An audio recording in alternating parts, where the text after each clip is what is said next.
ഏനന്റെ നാട്ടില് കടലിന്റെ തീരത്തെ വിക്കറ് വീടുണ്ടടി ഏനന്റെ നാട്ടില് കടലിന്റെ തീരത്തെ വിക്കറ് വീടുണ്ടടി ഓലവെന്നാണേലും മോട്ടപ്പുറയില് നോമ്പായം മുത്തലാടി ഓലവെന്നാണേലും മോട്ടപ്പുറയില് നോമ്പായം മുത്തലാടി വെള്ളത്തിനായി നമ്മൾ സർക്കാരിൻ മുന്നിൽ തൊണ്ടകീറ് വിളിച്ചു വെള്ളത്തിനായി നമ്മൾ സർക്കാരിൻ മുന്നിൽ തൊണ്ടകീറ് വിളിച്ചു.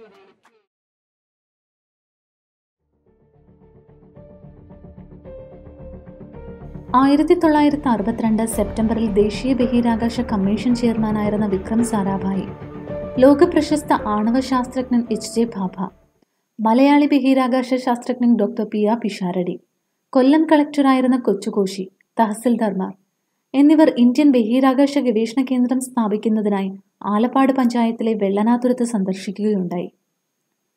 ജനവാസ കേന്ദ്രം കഴിഞ്ഞ് തെങ്ങിൻ തോപ്പുകളും നെൽവയലുകളും വിശാലമായ ഭൂപ്രദേശവും വിജനമായി ഇവിടെയുണ്ടെന്നത് ആലപ്പാട് പഞ്ചായത്തിന്റെ ഭൂവിസ്തൃതിയുടെ സാക്ഷ്യപ്പെടുത്തലുകളാണ്. ഇത് മാത്രമല്ല, മത്സ്യസമ്പത്ത്, കാർഷിക സമൃദ്ധി, കരിമണൽ, കടൽ, കായൽ, TBS കനാൽ ഇതെല്ലാം കൊണ്ട് അനുഗ്രഹീതമായിരുന്നു ഇവിടം.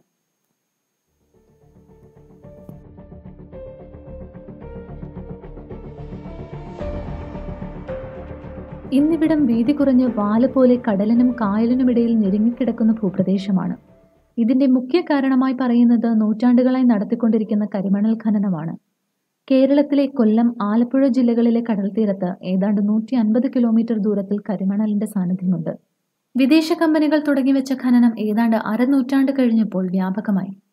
ഇത്രയും കാലത്തെ ഖനനം 89.5 കിലോമീറ്റർ വിസ്തീർണമുണ്ടായിരുന്ന ഈ വാസസ്ഥലം വെറും 9 ചതുരശ്ര കിലോമീറ്റർ മാത്രം വിസ്തീർണമുള്ള പ്രദേശമാക്കി. Ilmenite, leucoxene, rutile, zircon, monazite, sillimanite, garnet എന്നീ ഘടകങ്ങളാണ് കരിമണലിൽ നിന്ന് മുഖ്യമായി ലഭിക്കുന്നത്. വ്യാവസായിക വളർച്ചയുടെ ഭാഗമായി ഈ ധാതുക്കളുടെ ആവശ്യകത കൂടി വന്നപ്പോൾ കരിമണലിനു വേണ്ടി തീരം മുഴുവൻ കോരിയെടുക്കാൻ തുടങ്ങി. ഇന്ത്യൻ പ്രതിരോധ മന്ത്രാലയത്തിന് ആവശ്യമായ ഉൽപ്പന്നങ്ങൾ നിർമ്മിക്കാൻ ഇന്ത്യൻ റെയർ എർത്ത് ലിമിറ്റഡും സർക്കാർ നിർമ്മിച്ച പൊതുമേഖലാ സ്ഥാപനമായ കേരള മിനറൽസ് ആൻഡ് മെറ്റൽസ് ലിമിറ്റഡും എന്ന സ്ഥാപനവുമാണ് നിലവിൽ ഖനനം നടത്തുന്നത്.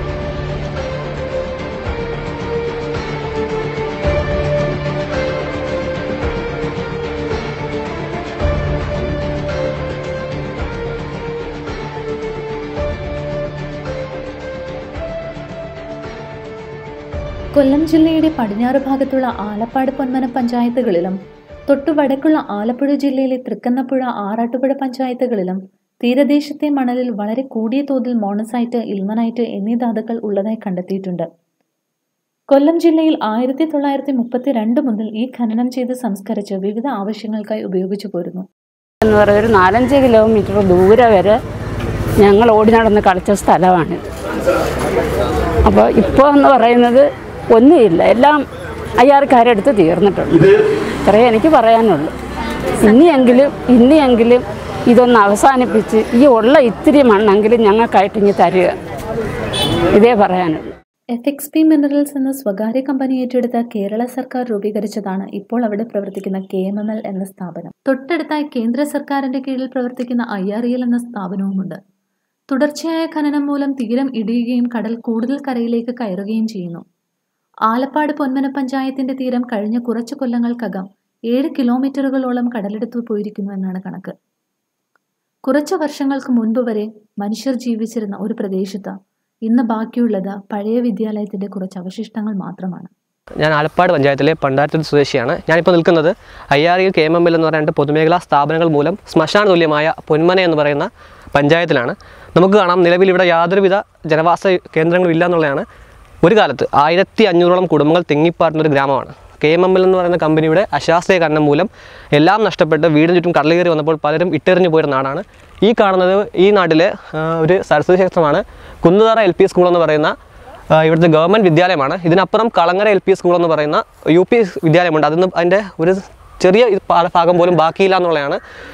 അതിന് ഇവരുടെ അശാസ്ത്രീയ കാരണം പോലും ഇവിടുത്തെ ജനങ്ങളെല്ലാം വിട്ടെറിഞ്ഞു പോയപ്പോൾ 2008 അബി എന്ന് പറയുന്ന ഏക വിദ്യാർത്ഥി മാത്രമായതിൻ്റെ പേരിൽ പൂട്ടിപ്പോയൊരു സ്കൂളാണ്. ഇതിനപ്പുറം ഒരുപാട് ശേഷിപ്പുകളുണ്ടായിരുന്ന നാടാണ്. നെൽപ്പാടങ്ങളും തെങ്ങിൻ തോപ്പുകളും അടക്കം നിരവധി പ്രകൃതി രമണീയമായ സ്ഥലമായിരുന്നു. 2-3 കുടുംബങ്ങൾ മാത്രമാണ് ഈ മണ്ണിൽ അവശേഷിക്കുന്നത്. ഇവിടെ താമസക്കാരില്ലാത്തത് കൊണ്ട് ഞങ്ങൾ കൊടുത്തിട്ട് പോകുന്നു. ഞങ്ങൾ ഇതെല്ലാം കൊടുത്തിട്ടിരിക്കുന്നത്. അങ്ങനെ ഇവിടെ അപ്പുറത്തെ വീട്ടുകാരും എല്ലാരും അങ്ങനെ കാര്യമുണ്ട്. അടുത്തടുത്ത് നമുക്ക് വീടില്ലാതെ വരുമ്പോ പിന്നെ നമുക്ക് താമസിക്കാൻ പറ്റത്തില്ല. ഇപ്പൊ ഈ കടലും ഈ കായലും കൂടെ ഒന്നായിട്ട് കിടക്കുമല്ലേ. ഞങ്ങൾക്ക് വേറെ ബുദ്ധിമുട്ട് കാര്യങ്ങളൊന്നും നമുക്കില്ല. കാര്യമുണ്ട്, ഞങ്ങൾ ഈ കടൽ കൊണ്ട് ജീവിക്കുന്നവരാ. അപ്പൊ നമുക്ക് ഇവിടം വിട്ട് നമുക്ക് എങ്ങോട്ടും പോയാൽ നമ്മുടെ ജീവിതം നടക്കത്തില്ല. മണ്ണെല്ലാം എടുത്തോണ്ട് പോകുന്നത് ഈ വെള്ളനാതുരത്തുനിന്ന് ഇവിടെ ഞങ്ങൾക്ക് നാഷ്ടനഷ്ടം ഉണ്ടായിട്ട് ഒരു രൂപ പോലും ഞങ്ങൾക്ക് സർക്കാരിൽ നിന്ന് തന്നിട്ടില്ല. ശരി തന്നെ എന്ന് വെച്ചാലേ എന്താന്ന് വെച്ചാൽ ഇവര് മണ്ണ് തുരന്നെടുക്കുന്ന പ്രശ്നം. ഈ മൈനിങ് ഇവിടെ ഉണ്ടായിട്ട് മൈനിങ് ഇവിടെ തുടങ്ങിയിട്ട് 60 വർഷം കഴിഞ്ഞ 60 വർഷം. എനിക്കിപ്പോൾ 58 വയസ്സുണ്ട്. ഈ 58 വയസ്സ് എനിക്കുള്ളപ്പോൾ എനിക്ക് ഓർമ്മ കൊച്ചിലെ നാൾ മുതൽ എൻ്റെ ചെറുപ്പം മുതൽ ഇവിടെ മണ്ണെടുക്കുന്നുണ്ട്. ഇവിടെ ഒരു സർക്കാരും ഇവിടുത്തെ പിന്നെ ഞങ്ങളുടെ ഇവിടെ കരവങ്ങളുണ്ട്, കരവങ്ങൾ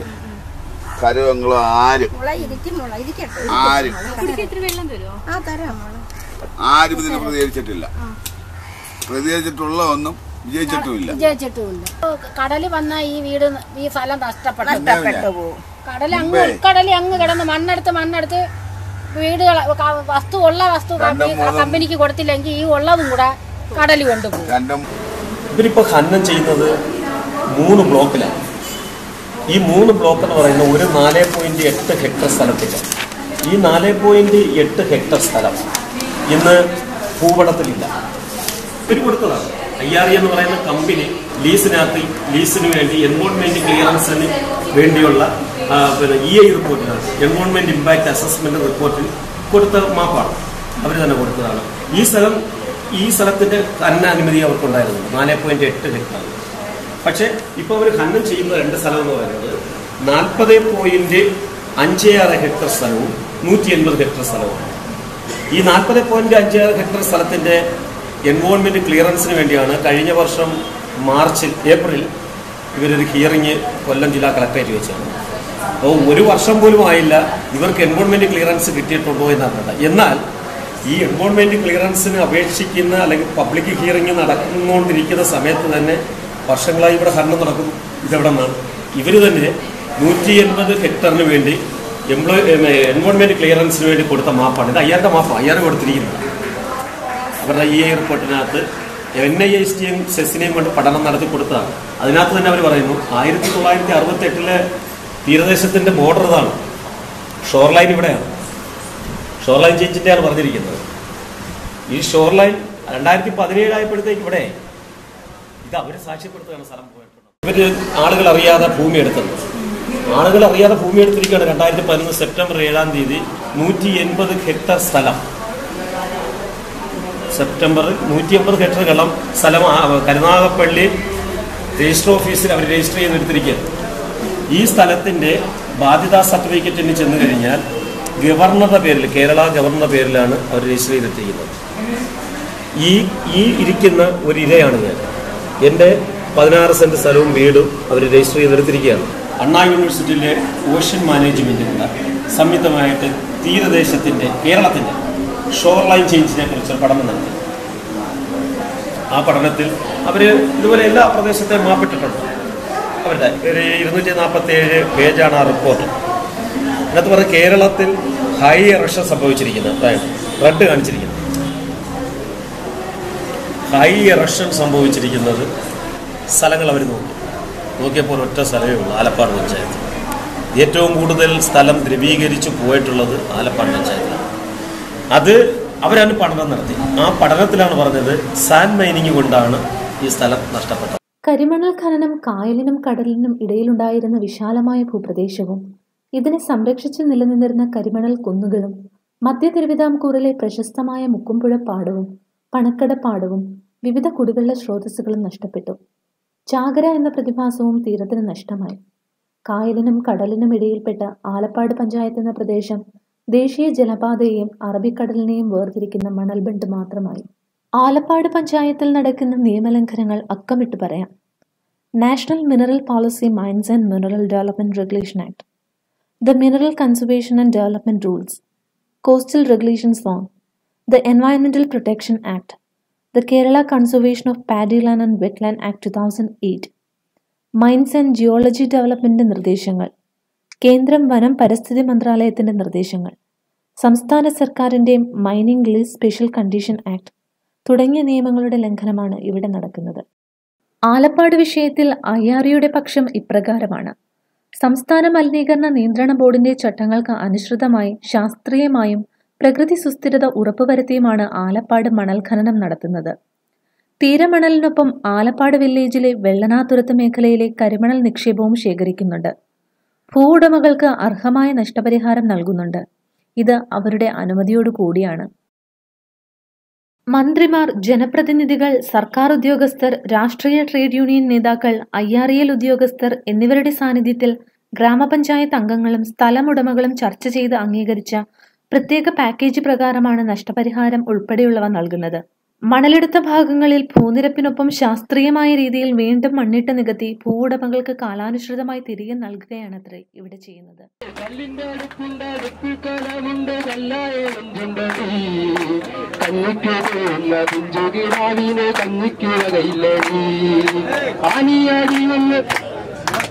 അണിയാടി വന്ന് കുത്തറകുത്തുന്ന ഞങ്ങളുടെ ചെറിയാടി, തീരത്ത് വരുന്ന കപ്പനെ കാണാത്ത കുഞ്ചിന്റെ തേങ്ങരാടി, കപ്പലിൽ പോകുന്ന കാഞ്ചി വലിക്കുന്ന ഞങ്ങളുടെ നേരെയാടി, തീരത്ത് വരുന്ന കപ്പനെ കാണാത്ത കുഞ്ചിന്റെ തേങ്ങരാടി. നാട്ടിൽ കടലിന്റെ തീരത്തെ